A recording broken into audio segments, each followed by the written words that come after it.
Hello guys! Tayo po ay magluluto ngayon ang niluluto po natin ngayon ay beef with cabbage. Ayan.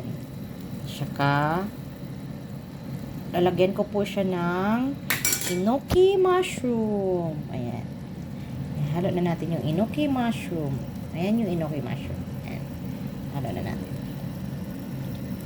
Spicy po siya. Favorite nila amo. Yan, tapos halo mo lang, halo-halo mga after madali lang namang maluto tong enoki mushroom, kaya mga ano lang, 1 minute or 2 minutes pwede na siya. At inuna ko yung beef, ayan, tapos sunod ko yung cabbage, at ayan masarap po siya, spicy. So, yung sa mga bata, siniparate ko yung pagluluto ng pagkain nila. Ayan.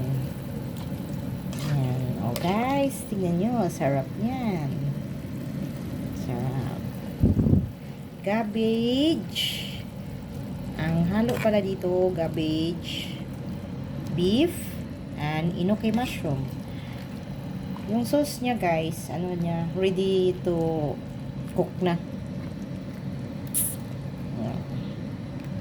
Ayan po. Thank you for watching. Let's eat dinner. Thank you. God bless all. Please follow my YouTube channel, Tis Vlog. Thank you for watching, guys.